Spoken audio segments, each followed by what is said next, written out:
Hello everybody and welcome to Daytona for the first round of the Operation Motorsport eMotorsport iRacing League. Here in the GT3s we are ready for the next 9 weeks of action over the course of 8 North American circuits and a flyaway race to Europe as well, coming in the middle of September. All broadcasts of course live here on RaceSpotTV with myself, Ian O'Leary, Darragh Thacker alongside me in commentary, and Hugo Louise on the production of this RaceSpotTV broadcast. Good to be alongside you, Darragh. Looking forward to this new season, and it feels like January because we're at Daytona and there's no better place to start a GT3 season than at the world centre of racing itself.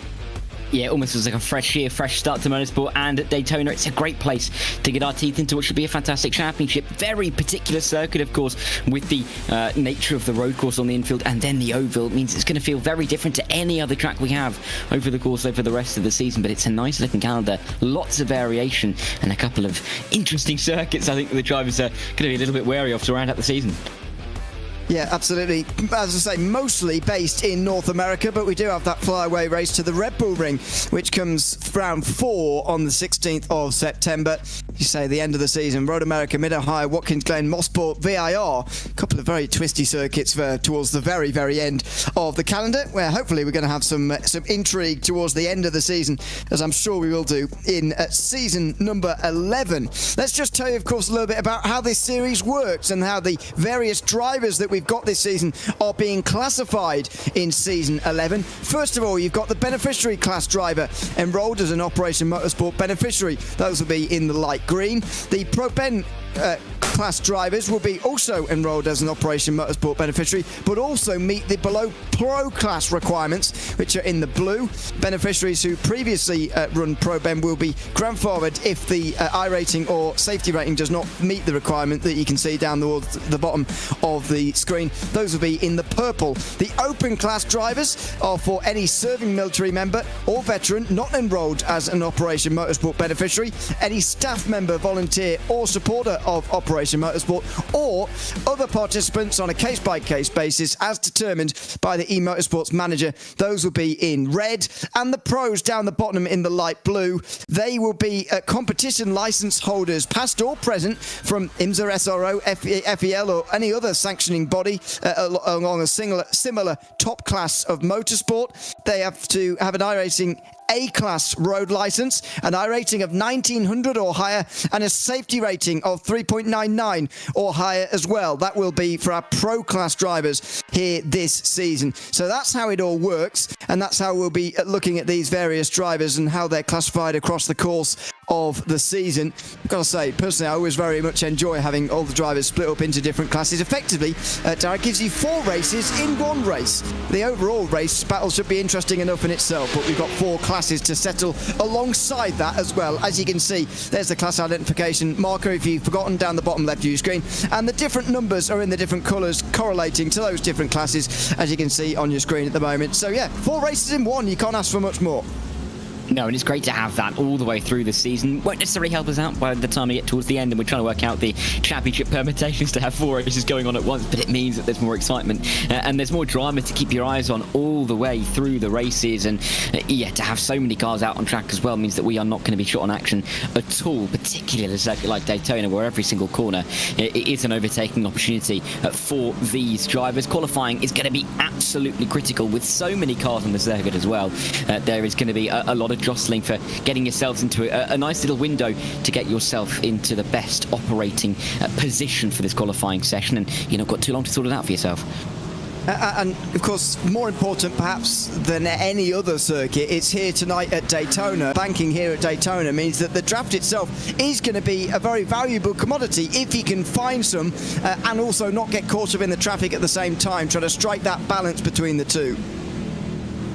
Yeah, it really is, and it's tricky, isn't it? Particularly at the start of a brand new season, and you know, if you've been away from some time from the series, to get your eye back into that, system of qualifying. Every single series almost has a completely different way of going about qualifying, and so to have a short qualifying session, lots of cars on the circuit around you, it can be difficult to get your eye in if you're not used to it. So this can be tricky in the early stages of the season, but we're going to be able to see who's been able to master it very early on in this qualifying session. So many times left to come in, only 10 on on the board, and some of those I think are going to be improved upon as we work our way through the session.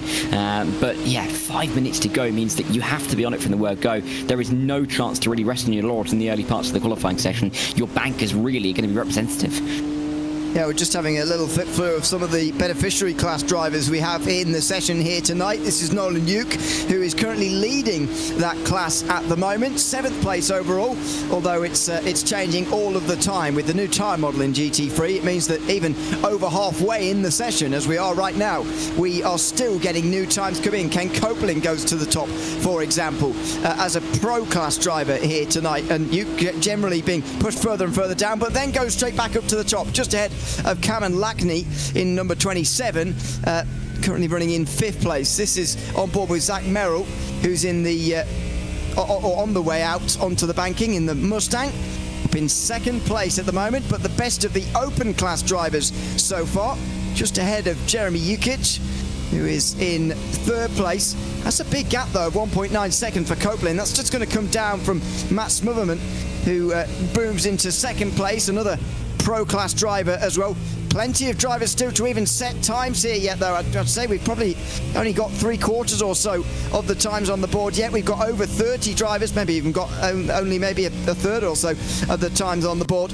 We've still got plenty more yet to come in here in these next couple of moments. But as I mentioned, the GT3 tyre warm-up phase is a lot more different this time round than it was in the last season of this league. Of course, season 10, which ended earlier this year, we've since had lots of updates, 2 lots of updates actually to the GT3s, one of which has made warming the tyres up a lot more difficult. Yeah, and that may catch a couple of drivers out here, and it has over the course of recent months, even in some top-level iRacing, some of the special events as well. So drivers have to be very, very wary of that. It's lucky, really, that we don't have races that are too long, that drivers are necessarily going to have to change their tyres over the course of the races, and therefore may not have to worry about that warm-up in the race. But in qualifying, you've got to be able to warm the car up very quickly. And again, short qualifying session means you've not got that much time. A wave from Cody Durkin, who knows he's on camera. Thanks to everyone, by the way, who submitted their onboard views here tonight. They're very welcome here on RaceSpotTV. For any league, actually, not least this one, but yes, they're very welcome for this league as well. Cody Durkin, one of our beneficiary drivers, running in car 322 here tonight, running 27th at the moment in this session.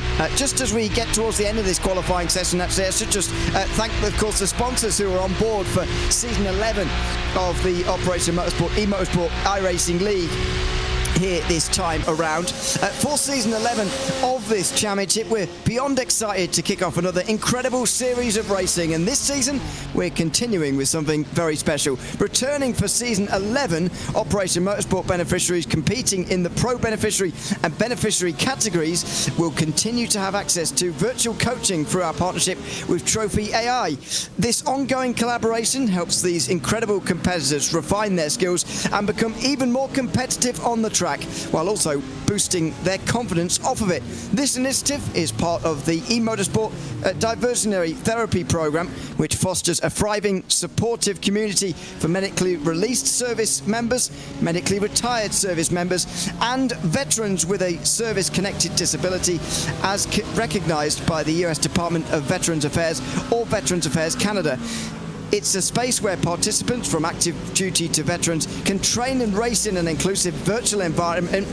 This season, we have 16 Operation Motorsport beneficiaries competing among a total grid of 52 drivers across the 4 classes, and we couldn't be prouder to have them on the grid. Let's show them some love, of course, as they continue to break barriers and redefine what's possible in the world of eMotorsport. A big thanks to Trophy AI for getting on board this season and supporting this project as it continues on into season 11 of this league. And as I mentioned, each round will be live on a Tuesday night here on RaceSpotTV, and we're very much excited to bring it to you here this season, starting at Daytona. Just over 30 seconds left of this qualifying sessions at the moment. Matt Smotherman moves to second, and stays second, I should say. Ken Copeland still holding the best time. And I don't know if you remember, Dara, but I'm pretty sure, or maybe, I'm not sure if it was us together, or maybe it was me with somebody else. We've definitely covered Ken Copeland on RaceSpotTV before. A very strong driver, expected to be up there towards the front. Yeah, particularly in this machinery as well, so no surprise to see him in a strong position. Maybe, impressive to see how commanding that is with that 6/10 advantage for the time being, but we'll see if anybody can close in on this, which will be their final run. Checkered flag is flying then at the end of this qualifying session. Can anybody catch Copeland? That's the real question, but of course we've got Dukic, who is leading the way in the open category as well. Ian Carney doing a good job in that pro bend category as well, so still other pole fights to look at, but Ken Copeland looking so strong. Here's a bit of draft for you. Haven't seen too much of that tonight, but the Mustangs come to the line. Kyle Shelton giving a bit of shelter to one of the Mustangs behind him there. Francisco Vega was probably just a bit outside of that draft, actually, as he came across the line there and did not improve. This is Justin Bessett, and the final times are going to be coming through now as Copeland goes even further out front. He's got just over 0.8 of a second over Mats Wimmerman by the looks of things. Bessett is not going to get any of the draft here, it doesn't look like, on the way towards the line. 13th at the moment for our open class driver. You can see that denoted by the red, or the pinkish red on the screen. 44.4 is the time. That'll be just over 2 seconds off of the pole time of Ken Copeland. Still a few drivers actually down towards the back who didn't get a time, 3 drivers, so we'll have 35 at the start of this race as Tyler Grunemet gets over the line in 4th. One of our pros, and front 4 rows all taken by pros. In fact, say that 5 now as Skylar Vickroy moves up into 4th place. So the pro drivers certainly showing themselves to be the strongest, as perhaps expected here tonight. But the gaps at the front are very, very large, and Copeland has absolutely distanced the rest of the field. If he can do this at the start of the race, he's going to have a lonely race, but perhaps a successful one as well, given the way that this qualifying session has gone. We'll see whether that was slipstream induced or whether he really has just got the speed here tonight. We will wait and see as we just move forward with the session, and 40 minutes are put onto the clock. The drivers will now grid up on the pit road, and we will have a look at the starting grid ready for this race. Ken Copeland is on the pole, 0.8 of a second in front of Mats Wimmerman. It's a big gap with Martin Wallace and Skylar Vickroy then on an all Porsche row 2. Tyler Grunemet's 5th ahead of Jeremy Jukic, who is next, the first of our open drivers on pole for that class. Andrew Cooper and Zach Merrill then are on row 4 ahead of Francisco Vega and Ian Carney, who's the first of our pro bend drivers, running at the top 10. Nicholas Batista and Jacob Little are then on row 6. Justin Bassett and Kyle Shelton are then on row 7 ahead of Cameron Lackney, who has taken the beneficiary class pole, just ahead of Louis Rios actually on row 8. They share row 8 ahead of Justin Wells and Tanner Masters on row 9. At 19th has gone to John Salada, with Nolan Uke then in 20th place. Rui Farina and Dave Bell will share row 11. Charles Botshell's 23rd ahead of Dan Fendick, who starts at 24th. Joshua O'Connor and Aaron Mack share row 13 of Jacob Merrill and Anthony Howard. John Hicks and Philip Chartier then round out the top 30. The final drivers with times are Cody Durkin and Jacob Gilday, with Tyler Manning, Tyler Reed and Patrick Nolan all failing to set times throughout that opening session of the day. So that is your qualifying grid. And I'm glad to say that it looks like all 35, maybe a question mark over Patrick Nolan on the grid at the moment, but hopefully he does get to the start line, and shortly they will all pull away from this backstretch. Just 23 degrees on the circuit now, 74 Fahrenheit if I can read, just past 8 p.m, and decent conditions then for the start of this season. Yeah, great way to get us going, and really nice to be under the lights as well. Of course, we are just past 8 p.m. Eastern on the 26th of August. You know, in real time, we're just past 8 p.m. on the 26th of August in Sim as well. So good to get that bit of synergy as we get the season going. But Daytona looks great under the lights, doesn't it? And this race is going to, I think, really sparkle to kick the season off. So many drivers, so many storylines as well that are going to be very prevalent as we work our way through this 9-round calendar. But, you know, if you're starting in a good position in any of these classes, it's such a good confidence boost to get off that line, get through the opening lap calmly and really cleanly, particularly at Daytona, where you can see quite a lot of action towards that turn 1, towards the international horseshoe at turn number 4 as well. So this is going to be, I think, a bit of an interesting start, just to see who can settle themselves early on. A busy grid, lots of cars that'll be on the road. Don't want to get yourself caught up in a collision too early, and I think that's going to be what we're going to be seeing from a lot of the drivers in the early stages. Absolutely, but it will be a night of mixed emotions as to begin this race tonight. The Operation eMotorsport League is taking an extra parade lap in solemn tribute, a moment of silence to honour the 13 US service members who lost their lives in the tragic Kabul airport attack on this day in 2021. Known as the Hamid Karzai International Airport attack, this devastating event was carried out by a suicide bomber affiliated with a known terrorist organisation. The explosion claimed the lives of 13 brave US service members and at least 170 Afghan civilians, marking one of the deadliest days of US presence in Afghanistan. This evening's moment of silence is a time for reflection, to honour and remember the fallen, to recognise the immense sacrifice made that day and to ensure that their service is never forgotten. We'll now fall silent on this parade lap as well and honour those on that day 4 years ago today.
And you'll notice the car leading them around is Tyler Reid, taking the lead on this formation lap just before the start of this new season. He's running an American flag themed livery with Gold Star on the roof, paying tribute to the Gold Star families who have lost a soldier. I say very mixed emotions tonight. A solemn start to the evening with that parade lap. But of course the start of a new season as well here at the Operation eMotorsport iRacing League. Tyler Reid just pulls his way to the start line now, flashing his lights as they come up towards the line for the very first time. He now pulls into the pit lane and the season is ready to get going. Season 11 of the Operation eMotorsport iRacing League here from Daytona, set to get underway. The green flag waves as they cross the start-finish line for the very first time, and the leaders, Copeland and Smotherman, in towards turn one, side to side at Daytona. Just in behind, Martin Wallace slipped through into third ahead of Skylar Vickroy, with Charlie Guillemet then in fourth position, or battling away I should say, with Vickroy for that fourth place as they come through the first sector for the very first time. Jeremy Jukic seems to have found himself off the circuit through the chicane. He's maybe even found himself on the other side of the road, actually cutting across the grass, but at least for the pro leaders, the top five, they've all gotten away to a very clean start to this new season. Yeah, it was a rear-end loss for Jukic. I'm not too sure exactly why. Through 2 and 3, which is why he's right at the back of the field. A couple of drivers going wide as well out the international horseshoe. It was very tentative, wasn't it, from Ken Copeland to get down in towards turn 1. Left it very, very late to start the race. You thought maybe the likes of Wallace Vickery could maybe get a jump down in towards the opening corner, but as it is, they stay relatively where they started. Maybe an inside line now for Vickery if he can find it on Martin Wallace, going a little bit high and wide, and that should be the 28 to P3 now as they make their way down towards the bus stop for the opening time in this race.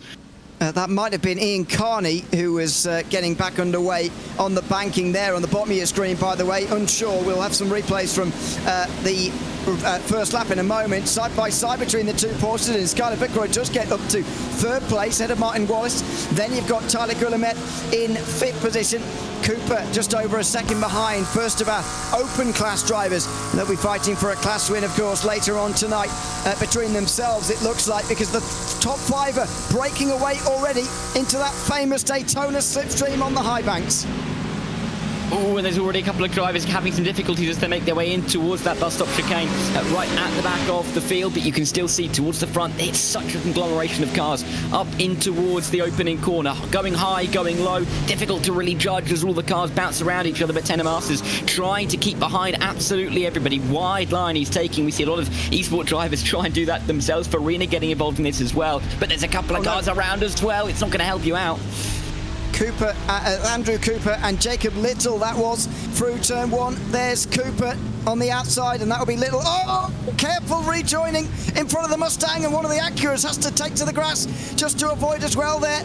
We've had a couple of spinners, unfortunately, on this opening lap, but little damage. John Hicks is down on pit lane at the moment. Unsure quite why for the moment. Seems, well, maybe didn't even take the start. Not sure. There's a spin as well. Further down the field, that's Louis Rios, I think. And John Hicks, there you go, meatball, that explains that. Rios goes for a spin. Meanwhile, at the West Horseshoe, I mentioned that, you know, this is difficult on cold tyres, these GT3s nowadays. And, yeah, again, super difficult. We're going to see this all season long, I suspect. It's not just going to be a Daytona thing. Cold tyres, GT3s, it's very difficult. Yeah, and of course those tyres cool down quite a lot more than they will do over the rest of the season before the start of this race, so I think a lot of the drivers having to do even more warm-up, and this isn't exactly a track where you can do a lot of that warm-up. So much time spent at full throttle and not really too much time to put too much load into those tyres, into the heavy braking zones, into some high-speed corners. So yeah, not easy to get these tyres up to temperature, and still drivers struggling as they work their way through the bus stop chicane once again, nearly 3 wide as they work their way onto the banking once again. Dear, oh dear, you don't see this very often straight out of the bus stop chicane, but immediately 3 wide coming out of the corners. The Mustang will just pull in. That's Rios, of course, just pull in behind and try and get the slipstream here. Meanwhile, Copeland's under pressure from Smotherman for the lead of the race. The side contact, oh my word, you don't want that at almost terminal velocity coming down towards turn number 1 there. Side-to-side contact between the two of them, and they just about get away with it. My word, that was really close to disaster there as the Corvette runs right round the outside all over again here. They're still side by side. Finally, they sort it out just in front. That Joshua O'Connor takes the place, and then just in front of us, Aaron Mack in the Corvette just ahead. Actually slipping through on Rios there is going to be Tyler Manning in the open class. He slipped through in the McLaren, and maybe he's going to slip through on maybe a class driver, fellow class driver now. Not quite on the outside in time for the kink there, but down the inside the West Horseshoe, never mind. Manning looking like he's maybe a bit further down than his pace suggests he should be in these first 10 minutes. Yeah, really aggressive move and effectively done as well to the inside line. Difficult to get it stopped there with the car on the outside, but there was racing room left by both, and it looks like Manning's going to try and come through on Josh O'Connor very quickly indeed. Can he get that inside line? Not quite. We've seen a couple of drivers just been able to sneak to the inside on the way onto the banking, but he won't be making the move down to the bus stop. I would suspect he have to be pretty much ahead to have any confidence in making that move stick, so may have to wait until turn number 1 once again. The difficulty he will find if he can get through soon, though, is there's a 3-second gap up to Ian Carney, and it's difficult to bridge some of those gaps, particularly at Daytona when slipstream, and being in that slipstream is so critical. And the front 5 are all still there. Copeland, Smotherman, Vickery, Wallace and Guillemette, and these two are starting to fall off the back. It's not because they're fighting, but they are going to start to lose it if they do. Inside line for Wallace, and he'll keep the place for now, but that's almost a warning shot from Guillemette there, saying, you know, you've got to speed up, otherwise we're going to lose the front group as Joshua O'Connor comes to the pit lane.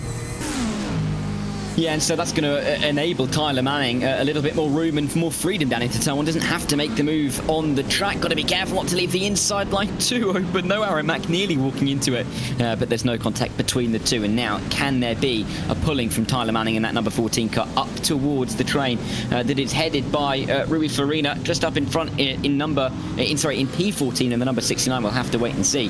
But already, nearly a quarter of this race has elapsed, and you're going to have to start to feel like you're going to make some moves relatively soon.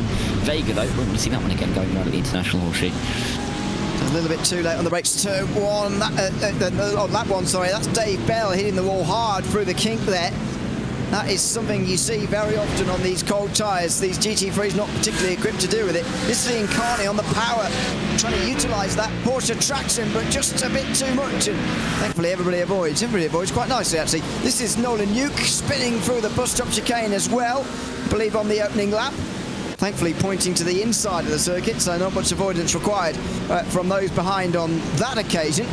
Andrew Cooper, this is where he spun alongside Little as well. Jacob Little, who probably goes off afterwards. There you go, spinning to the inside. And this would be that moment. Spins on a Mustang, actually, a fellow Mustang. And so I would have thought those two incidents were related, actually, when we initially joined them, but no, they had separate spins on the way towards turn one. And speaking of separating, Wallace and Guillemette now have taken each other out of the front group. They're fighting for fourth. Yeah, inside line now for Wallace. Can he control it down in towards the International Horseshoe? Guillemette surely going to come back up the inside, and he does, braking as late as he possibly can. But there is space left there by Martin Wallace. Who can get the power out of the corner the best, though? Who can get those tyres into the best window for that heavy traction zones? And it's going to be Martin Wallace just about going to get through the dogleg in front. But let's see, can he get in towards the Western Horseshoe? He defends that inside line. He knows that Guillemette almost certainly is going to try and find the inside lines, find the late dives. But Wallace covering that off for the time being. The difficulty of doing that, though, is that you consistently then lose time to the cars in front, and that gap, I should say, was already ballooned to just over 2 seconds to Skyler Vicroy. Yeah, exactly, and that's allowing the front three to get away, although, oh dear, this is a big off for Cody Durkin down at turn one. So it was a bit disconcerting when there's a slower driver right in front of you like that, but that was wild in towards turn one. Thankfully, it wasn't a bigger crash for Durkin. Now this is Smotherman and Vicroy, and now they've lost the draft of Ken Copeland, so for the and that was side by side behind as well. For the first 10 minutes or so, the front group very much stayed together, but it's split apart now, and Guillemette has lost a lot of time. That was side by side through the bus stop chicane, and very much came off second best there. And continues to lose time. That gap was about 2.5 seconds when you mentioned it, now over 3.5, and just growing. So likely to be a bit of the factor as Ken Copeland comes into the pit lane. A factor of losing all of that time and all of the momentum into the bus stop chicane is going to affect you all the way towards turn number one. Ken Copeland coming in from the lead of the race, going to allow Smotherman and Vicroy to fight it out for the race lead for the time being. Yeah, so hitting from the lead is fairly unusual, but Ken Copeland deciding that was the best moment. And with 27 minutes to go, he's into pit lane, so we'll see how long he's there for before leaving. Only 3.7 seconds in the lane. And, the reason why I say it's a strange time to come in is because look at the traffic he's going to end up in. Those guys, you'll be hoping ahead that he doesn't catch up too soon, but and he just sneaks in front of this group, which is good news. But generally, given his speed, he's going to be catching people and then getting stuck behind them. So it's an interesting early call. Normally, when you're the race leader, you want to make use of that free track position in front of you. You do, and often you want to run that fuel tank down as low as you possibly can as well, and basically make the car as light as you can throughout the race. So interesting that he decided earlier on to come into the pit lane, but we'll have to see how it works out for him. Of course, had that big leading from qualifying. 8/10 was his margin of pole, which around Daytona is a very, very large margin. So we'll see if Ken Copeland has this one worked out in his mind early on, but he's definitely not going to be in the easiest position to be in the lead for the first 13 minutes of the race. And cruising really out in front to now having to maybe overtake some cars. Bit of a change of scenery. We'll have to see how he adapts to it. And when other drivers react to that, if at all, Smother and Vicroy in their own battle, do they focus more on each other, or do they try and use this to maybe gain up towards the back of Ken Copeland? I was surprised for a moment that the leaders were together, because of course forgetting that Ken Copeland's not there anymore. He's at the the middle part of the field. Smotherman and Vickery still close together. And these are the beneficiary class leaders who are pretty close together as well. Cameron Lackney and Tanner Masters side by side over the start-finish line. Just under 15 minutes gone. The Acura moving to the outside line for turn 1. The McLaren defending that inside. Masters able to run it deeper into the turn, leaving a lot of room on the inside, and maybe too much. Let's see. No, that's nicely done from both. They squeeze through the chicane and the S's and into the International Horseshoe. Cameron Lackney keeps the lead, but these are two drivers fighting over a class win at the moment. And John Salada, by the way, the next driver in line, only a second behind, is also in the beneficiary class, looking to get involved in this battle as well.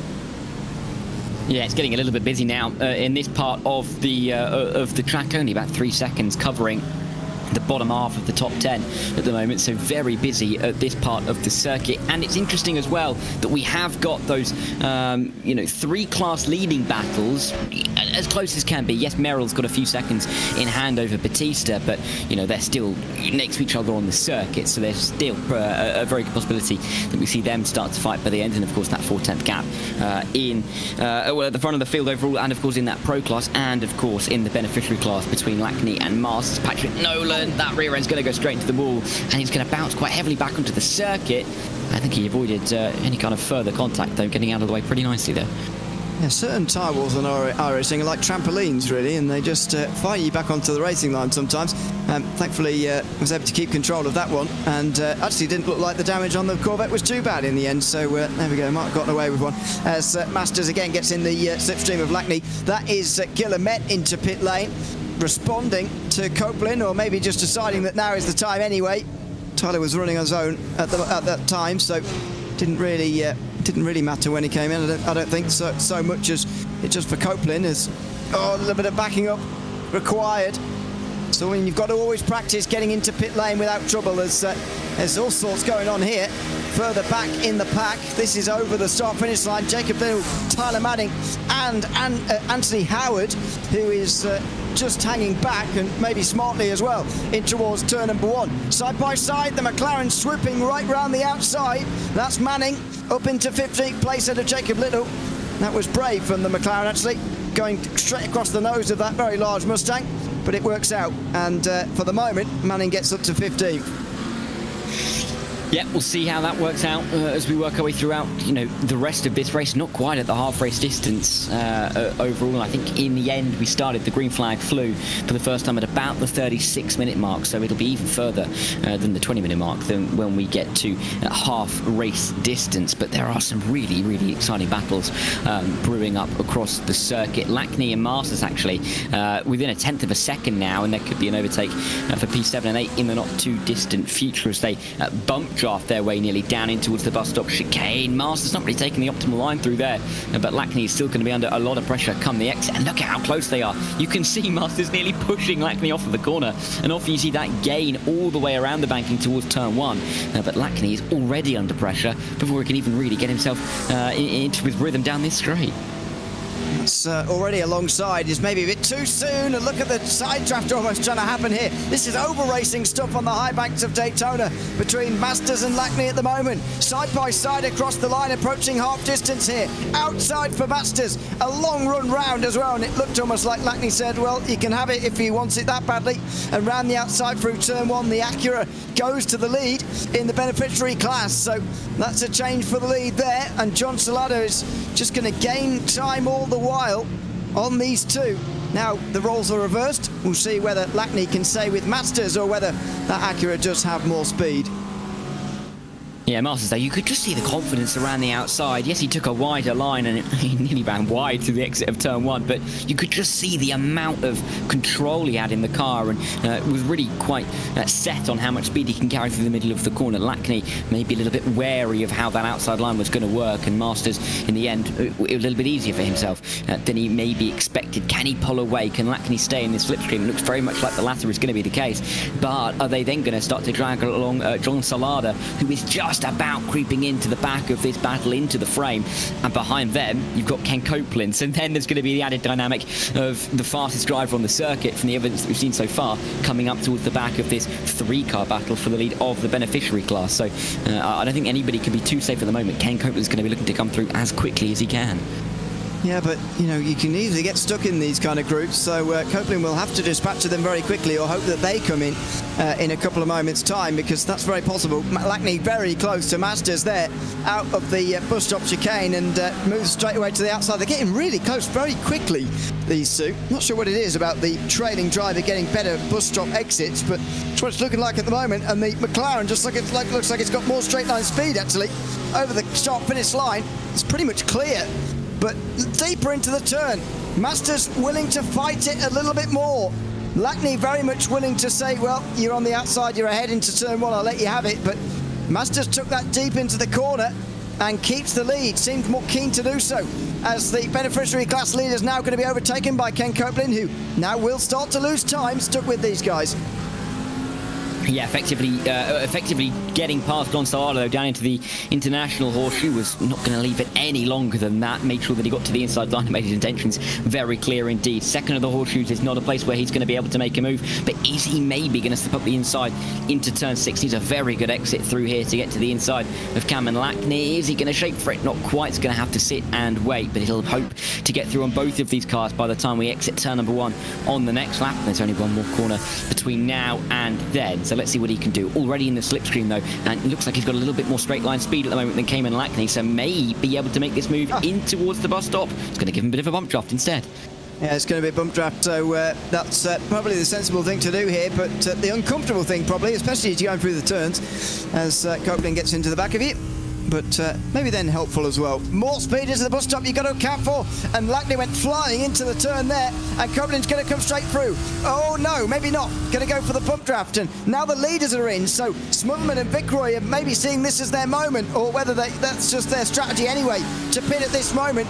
Copeland in a bit of trouble, stuck in behind these guys who are still out there on the circuit, and they're not pitting. They're making that very clear by staying to the right-hand side here. A big lot of speed here for the McLaren, as Masters doesn't know where to go, doesn't know where to give the slipstream at the moment. Copeland inside of 1, inside of 2. The beneficiary class drivers know that this is not their fight, although Lackney uses it to go through. Masters giving the space there to Copeland, has inadvertently given the space there to Lackney to come straight through, and that's another change of the lead in the beneficiary class, while Copeland distances himself from his rivals. Oh, and a spin for Lackney, a spin from the lead, right in front of the former race leaders. Smotherman and Vickroy have got that traffic to deal with, but not Cameron Lackney, who spins through the international horseshoe. And he's now trying to find a good gap to get himself back onto the racetrack, and just about does. But Smotherman and Vickroy now have to work their way through on. It was going to be those 3 cars in that beneficiary class. Now just going to be Tanner Masters and John Salada. But they've got to now find a way through quickly. They're going to lose time, of course, on these on the way out of the pit lane as the tyres will have cooled down. This is the moment for Lackney. That rear end just starting to slide and never really being able to catch it before he comes to a halt. But Ken Copeland already a second and a half, nearly 2 seconds ahead of Tanner Masters, and he only made the overtake this lap. So Smotherman and Vickroy have to make the move if they have any designs on the win. Otherwise, they're going to be battling between themselves because for P2 in the final 17 minutes of this race. And Nolan looked like, is that black flag or meatball we got notification of at the top of the screen there? I think it was black flag. I've only seen a few of those so far. Patrick Nolan has just jumped back to pit lane right now. Jeremy Yukic and Joshua O'Connor also down on pit lane. John Hicks is there as well, although I'm not sure. Well, maybe he did start this race actually. Yeah, I think he did. But yeah, this is Nolan, stopped on the outside of turn 6, which is slightly unusual in that Corvette, and I think eventually towed back to pit lane, or something went on here.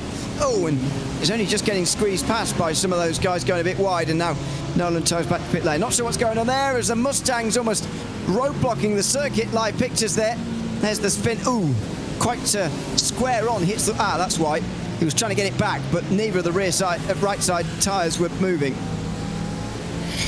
Yeah, and if you're on a left-turning circuit, if you can only turn right, it's not going to work too well for you. So that's why he's had to tow back to pit lane. That's Charles Bushell. That was the car that we saw pretty much blocking the road. And, I mean, doing a very good job if he's trying to block the road. I'm sure he wasn't. But that is pretty difficult to get through. You can see everyone travelling to go wide through the corner to make sure that they can find themselves around him, but Bichelle, I think, eventually getting out of the way without causing too much harm to drivers around. This, though, and a really important battle for Skylar Vickery. Cannot afford to let John Solana back through. He's lost connection to Matt Smotherman, and if that gap grows any further, you can almost wave bye-bye to a possible P2 in this race. Well, absolutely. It looks like it is going to be between these two, though, if at all. As Solana comes back again, this might well be a wave goodbye now. Oh, no, not quite. Vickery able to stay in front, and Solana cutting him a bit of slack there, which is nice of him. Or maybe just didn't see that as the opportune moment to go through. Probably the latter, really. But the 1 second margin might already be enough. There's Smotherman and Copeland right on the back of various drivers. This is Copeland on the back of Justin Bassett. Copeland is playing this very smart at the moment, bump drafting and drafting off of others when he needs to, and overtaking them when he needs to as well. He's going to hope for that inside to open, and they've been quite nice to him so far on the way towards turn 1. That's another driver he can pick off down the inside, and he's now into 4th place overall, despite having made a pit stop. Yeah, and you'd say you've probably only got to overtake maybe 1 or 2 more drivers, depending on if they come into the pit lane very soon indeed. So Ken Copeland, like a knife through butter, doing a very good job right now of making sure that he's making these moves effectively and without losing too much time. Turn 1, it's a prime opportunity to make a move. There's many differing lines, and we see this in every single race at Daytona, and that you can take in towards that opening corner, and he's using all of them to full effect, judging where the car in front is going to go, just going in the opposite direction and making it work for him. So nicely done from him so far, showing why he was the fastest driver in qualifying, and he's already closing that gap to Kyle Shelton. If Kyle doesn't come into the pit lane this time by, I think we could see another move at turn 1. Yeah, maybe. As Cameron Lackney is now on your screen, 11th, has not stopped yet, although I did see one of the beneficiary class drivers in. Yeah, it was Tanner Masters. 11.5 seconds is quite a long time, though. And I wonder whether that is going to be a problem compared to the other pit stop times. 3 seconds around at the front, 4 seconds, 2 seconds. Yeah, that might be a little bit too long for Masters, unfortunately. Which we'll see whether that's a problem or not, as Rui Farina stays in front here of Cameron Lackney. This could be a bit of a saving grace for Masters if beneficiary class rivals get caught up behind other traffic. It's an open class driver just in front of us, Rui Farina, in 10th place, and they're legitimately fighting. Neither of these two have stopped yet. No, all getting a little bit high, a little bit squirrely as they work their way in towards the start-finish straight. Any pitters? Yes, it looks like Farina is going to be coming into the pit lane and makes his intentions very clear. It's going to allow a little bit of room now for Lackney as he goes through on a couple of drivers. Solana, Shelton, both in the box, and Shelton, of course, getting out of the way of Ken Copeland, who's just about going to make the move around him. It means that Ken Copeland doesn't have to worry about any kind of funny braking in towards turn number 1. He can now go after Zach Merrill. But these pit stops that are coming through, we've had most of the field make a pit stop in this race. We've got about, I think 10 or 12 who are yet to come down pit lane, including Martin Wallace, including Zach Merrill. How they're going to blend, that's going to be really interesting indeed, because of course Justin Bassett as well not come into the pit lane yet, neither has Francisco Vega. The leading driver in that open class that has come down pit lane is Nicolas Batista. Let's see how that pans out. As Farina back out onto the circuit again, just in behind at the moment, Andrew Cooper. This is quite a group, by the way, from Ian Carney, who's in 16th place right the way back, and goes further down than this. You can see a bit of lap traffic involved there as well. We've got 24 of the 32 still running, actually on the lead lap at the moment, so that's quite a few lap cars, including Patrick Nolan, who's back out there onto the circuit again, 8 laps down. Good to see every driver who's starting this race hopefully get to the finish, although unfortunately reality means that that may not be possible. As Cameron Lackney stays in front of Carla Guillemette through the bus stop chicane. Now we are missing Martin Wallace. Sorry, I thought we were missing Martin Wallace completely, but he's not stopped yet, of course. That's why he's still up there, and he's missing from our other 5. Guillemette is the 5th of the 5 from the pro class, and we'll get easily through on Cameron Lackney because that beneficiary class leader is coming in, and we'll see whether this pit stop from Masters is too long or whether Lackney's going to enjoy a very large lead in a moment. Yeah, we'll have to wait and see. Keep an eye on that pit stop time on the right-hand side of your screen as he stops in his box. That will start to tick up. And so for Cameron Lackney, who had his own little moment, didn't he, down at the International Horseshoe, he is stopped in that box for a decent amount of time, but it's not going to be quite as long, or it may end up being quite as long. Yes, it is. About the same time, 11.5 seconds. So there you go. It says very similar pit stop to the one that we've seen from some other beneficiary drivers, as he will now make his way out of the pit lane. But we are still waiting for a number of pit stops at the front of the field. That number is decreasing, but you know, for the likes of Nicholas Batista, still trying to work out where he's going to be when everything pans out. For Cameron Lackney, he's going to come out behind the likes of Taylor Mazur's master side, I should say, sorry, by quite some distance, 15 seconds or so. Yeah, that is quite a big gap, 15 seconds between them, but similar pit stop times. So Taylor Masters is our beneficiary class leader, and Lackney's still second as Copeland pushes Zach Merrill to what will be the lead here, because Martin Wallace is in with just less than 10 minutes remaining as Copeland now switches to the inside of Zach Merrill and will go through into the lead. So the run back to the front of the field is complete now for Copeland. His stop was very, very short, and these pit stop times are starting to puzzle me slightly, I must admit. But Copeland has got a very short pit stop time, and he's got the lead right now anyway as well. He's leading effectively by over 6 seconds with Smotherman all the way back there. The moment they lost the draft to Copeland, it was very difficult to get him back again.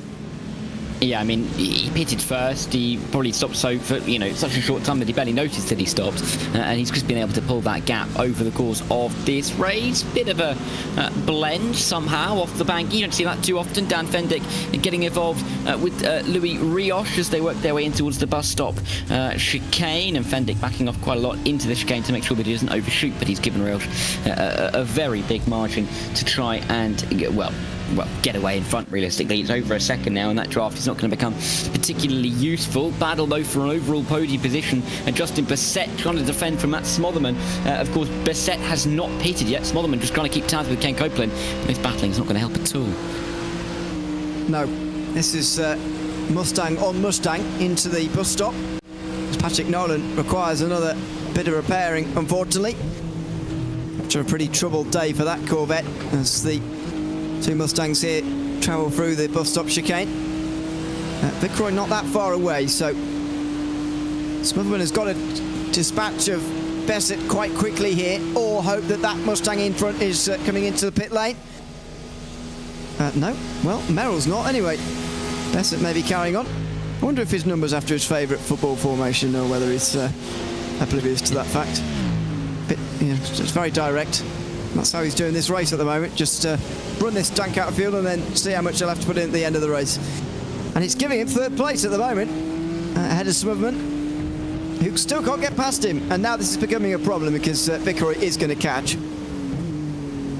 He is, and I mean, that gap that Smotherman almost built up by getting through the traffic effectively before is now being undone, and Bassett just about going to cover that off as they work their way in towards the kink and in towards the western horseshoe.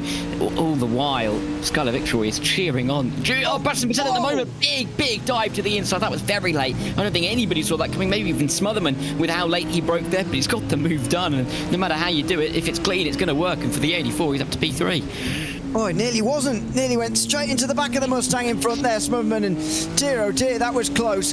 Meanwhile, Fitzroy will not quite get through. Smotherman is through easily in the end, but Bassett now pulls in front of Skylar Vickery, who's got to make this place as quickly, I would say, as what Smotherman did in the now third place, but won't be able to. Now there's that traffic in front here as well, which could make things a little bit difficult coming into the chicane itself. 4 in a row. Oh, and a bit wide from Bassett there. Again, Vickery might have the situation being almost too close. No, not necessarily. Out of the bus stop chicane. Might have just timed this right, actually. Coming out of the corner, and now on the way to the first corner again. The lap car will pull out the way, but it might provide a bit of slipstream. Yeah, it will, to to Beckett here, who just pulled in to get a little bit more there as that car gets a bit closer. Not lifting off on the straights. They're going to make these guys work for it in towards turn one, break a bit early. And there you go, they all slip through down the inside, but that's not good news for Vickroy, who can't get past here. And we know the Porsche versus Mustang straight line speeds are not in favour of the car we're riding on board with at the moment. No, and for American viewers who maybe don't know their soccer references, the irony here is a 4-4-2 in soccer can be very defensive, and when attacking can be very direct. And the irony here is that Beckett is in a very defensive posture, and it's working at the moment. Vickroy can't find his way through and can't quite get his nose into the places that can be effective in making the move. He's too far back to try the same move that Smotherman made into the Western Horseshoe this time by, and the fact that Smotherman hasn't escaped up the road means that Beckett is close enough to get a helping dose of that slipstream, and with the deficit in the straight line speed that Vickroy may be feeling as well, it is just a recipe for disaster at the moment in terms of him trying to find a way through. Wide onto the banking though for Justin Beckett. It's not going to give Vickroy any kind of hope though, and you can just see him eking away up in front of the 28, and it's so demoralising, isn't it really, when you know that you have to make the move past the driver in front when the opportunities aren't presenting themselves when you need them to, and then you're losing time on the straights. There's not a whole lot that Skyler can do right now. You are right, by the way. I probably should have said soccer. As he just goes wide through the bus stop, and that'll be a slowdown. Beckett will lose the place to Vickroy fairly comfortably. So you get it all here, all sports. That'll be a slowdown, I would imagine, for Beckett. Well, maybe not. It's jumped straight across the bus stop chicane there, and I would have thought that... oh dear, in contact almost. Absolutely door-to-door, those two. And again, the Mustang the Porsche is no match for the Mustang in a straight line. And that is proving to be a real problem for Skyler Vickroy now. Outside line, it's so frustrating. It must be for Vickroy. Thankfully, Tyler Guillemette is a long way behind, and the likelihood of losing the Pro Class and likely overall podium is very low, but must be frustrating. Now has to put that behind as down the inside goes Vickroy into the International Horseshoe. Surely can get clear now. Good on the tracks in this Porsche, although lacking for top speed. Outside into the kink, finally gets it done and is on the podium. Yeah, but he's lost that time to Matt Smotherman. That's going to be what's going to frustrate him. 2 seconds is the gap up to the 84, and you'd say it's going to be very difficult to see him gaining that back from here with only less than a handful of laps to go in this race. For Justin Beckett as well, not coming to the pit lane just yet. If he's going to come in, it's going to be the splashiest of splashes and dashes, quite frankly, with only a couple of laps that have to make sure that he can get the car through side by side there as they cross the start-finish line. This is Tyler Manning trying to get through on Dustin Wells, same class, and right around the outside. Can Manning get this one done? Oh no, he can't. A little bit trigger happy on that throttle. Oh dear.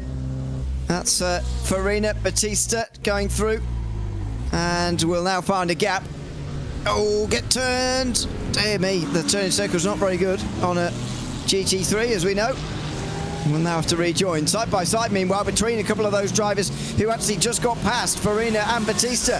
So in towards the kick they go, and Farina is ahead, but not maybe for long. Batista looking down the inside, but no, can't get through there.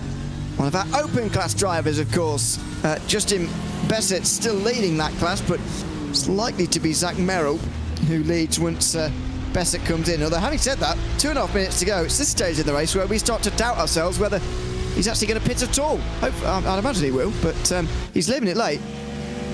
Well, I mean, Nicholas Batista was leading the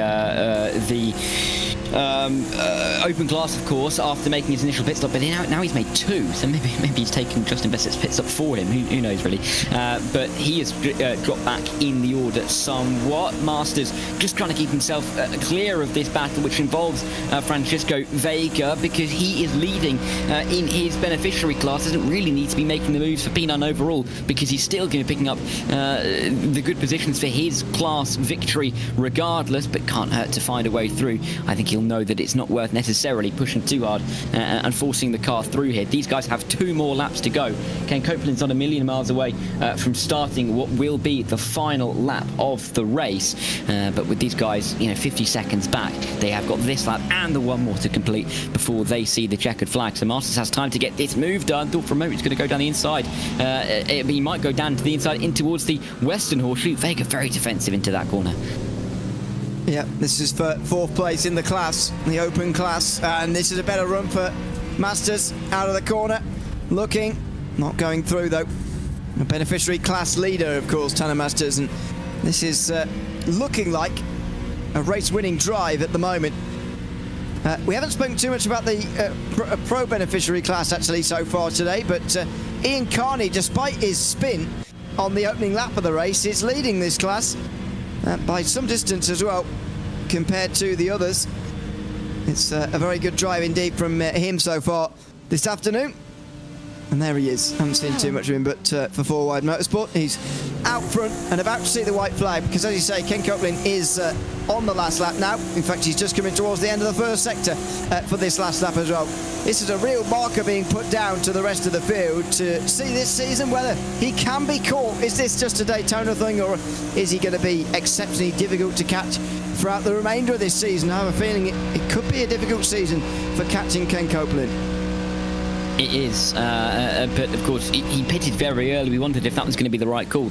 In the end, it's materialised that it was exactly the right thing to do. For Justin Bissett, though, he still has not pit and will not pit over the course of this race unless he dives into pit lane on the run up to the line. He currently leads that that open class. We'll see if he stays there towards the end. But so many storylines have opened up over the course of this opening evening. Lots of drivers, I think, will feel like they had at least a right to a podium in their class. That are going to be coming back next week with a lot of ambition, but they're all going to have to try and catch this man because he's been unstoppable today. And if he's like this throughout the next 8 races, it could be a runaway season for Ken Copeland. The opening round of the Operation eMotorsport iRacing League is going to be won by Ken Copeland comfortably at Daytona. Over the line in the Lamborghini, he sees the checkered flag first in his first race winner in season 11. Meanwhile, Smotherman's made a miscalculation, has he? He looks like he's run out of fuel, and Skylar Fitzroy's going to finish second. Justin Bissett is going to win the open class and he's going to get pushed over the line here, Smotherman. Oh, don't hit him too hard. Oh, dearie me. If you hit him too hard, you'll spin him round and you'll never get him to the line. He's staying on the banking here. Might not be the best idea. Quillemette coming up quickly. Oh, that was very close. Very, very close. As Quillemette gets past and Smotherman finishes 5th. It's a miscalculation to start the season for him, but it's still a top 5 despite. And in the beneficiary class, it's going to be Tanner Masters who comes across the line to win a top 10 for our beneficiary class winner here tonight. Just in front of behind, I should say, Francisco Vega. Masters flashes the lights, and it's victory in the Acura in the beneficiary class. While just in behind, it's going to be Ian Carney who wins in 11th place for the pro beneficiary class as well in that Porsche. All 4 class winners over the line inside the top 11.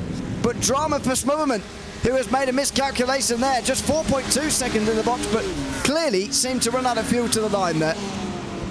Yeah, so a miscalculation that is going to cost him just about P3, I should say, in class. And Guillemette probably can't believe his luck, really. He was very quiet in that second half of the race, wasn't really able to catch up to the cars in front, but handed a podium position in class on a plate. Interesting to see what happens with Justin Bissett, because of course his first pit stop was only half completed as he crossed the line. We'll have to work out what is said about that after the race, but either way, he drove brilliantly to get it all the way to the end. Zach Merrill was very quietly in P2 because he was a long way behind and a long way in front of P3, but what a drive from Ken Copeland. Doesn't have to worry about any of those permutations. He just drove away from the rest of the field.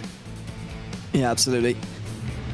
If you're just faster than the rest, then just make your life a little bit easier over the course of the day. That is for sure. And Copeland has done exactly that. Is he going to turn the traction control off and give us some burnouts and donuts? Let's see. He's going to park up. No, he's going to give us some donuts. He knows where the traction control button is, and he's burning it down at the end of the race.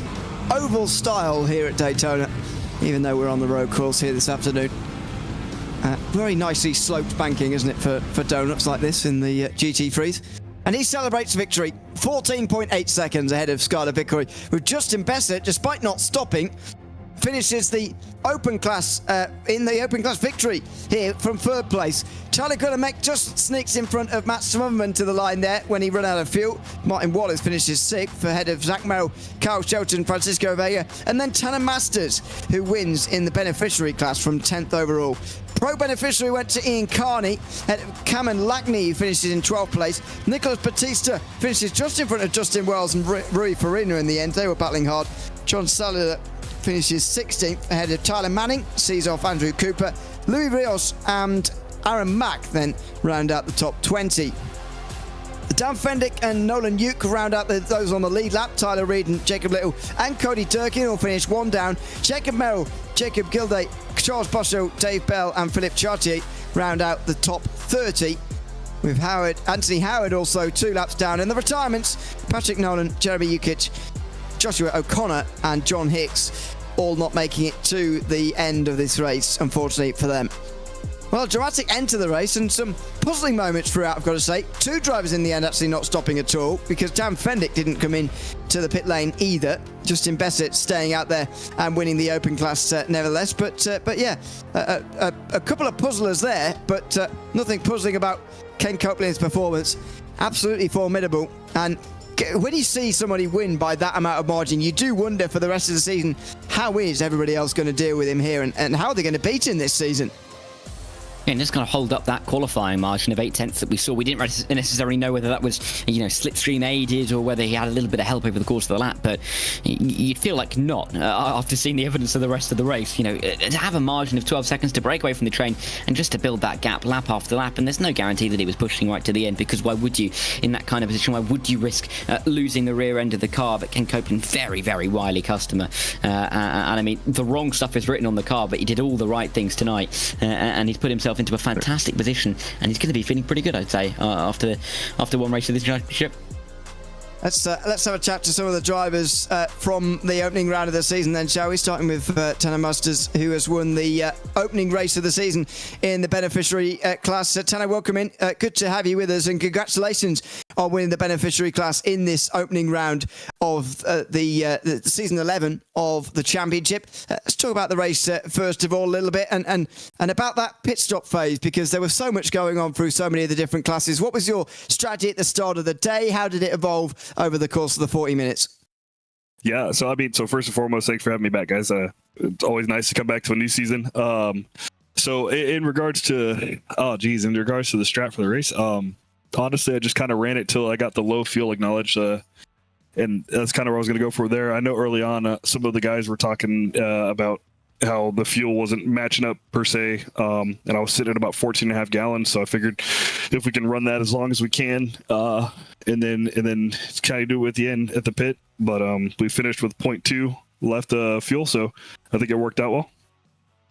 You weren't the only one very low on fuel, actually. We did see one driver run out towards the line as well, so it was certainly cutting it fine for a lot of drivers. What are your aims throughout this season for season 11? But as far as sounds of it, you have been here in seasons past, and what are you hoping for from this new season?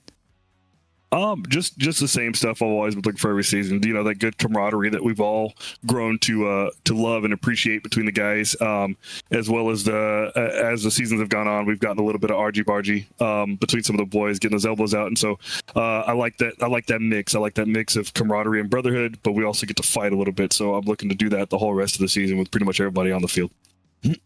We look forward to it over the course of the next 8 weeks. Tanner, thanks for coming to chat to us tonight, and congratulations on the beneficiary class win here as well. Thank you, guys. Have a good night. Thanks very much. That is Tanner Masters, the winner from the beneficiary class here tonight from Daytona in the opening round of our season. We are going to hope to chat to a couple of the other drivers in a second. Louis Rios, next of all, who has come to join us. Louis, welcome in. Good to have you with us as well. 19th place overall finish for you today, of course, in the beneficiary class as well in that division. How did your race go overall tonight? I had a couple mistakes there early on and midway through, so definitely a lot to clean up in my race there. So I guess I'm kind of just fortunate to end up on podium this race. How is this sort of, or has that rather surprised you, especially early on in the race here today? We saw a lot of people spinning around. We know that since the last time we had a season, of course, since season 10 ended, lots of changes have gone through the iRacing system to these GT3 cars. Was it something you were expecting, or did it catch you and maybe some others off guard at the start tonight? I think it's something that I was expecting, but I'm just still a little disappointed that I fell into that trap, I guess, because I have been racing the Mustang a bit here to kind of prepare for the season. So I should have expected a little bit more than that. Well, hopefully we'll see you again next week and in the future weeks, of course, and having a good time with things. Laguna Seca starting 7 days' time. But for now, Louis, thanks for chatting to us, and congrats on your run tonight again. All right, thanks, you guys. Take care. Thanks very much. That is Louis Rios in the 19th place, overall finishing place, one of our beneficiary class drivers here tonight from opening round of the Operation Motorsport, eMotorsport iRacing League here from Daytona. And that's just about going to do it for us here on RaceSpotTV. We'll be back in 7 days for the 2nd of September. That is our Laguna Seca round 2 of season 11. Very much hope you can join us then from 8 p.m. Eastern time. We'll be live, of course. Myself, Dara, will be with you on the call for that broadcast, and indeed throughout the next 8 weeks, because we're here with you until the 21st of October, where we're racing all the way through in these GT3s. For now, though, that's just about it from us here at Daytona. I've been Ewan O'Leary alongside Dara Thacker and Hugo Luis behind the cameras. Until we see you in 7 days for that second round at Laguna Seca, it's goodbye for now.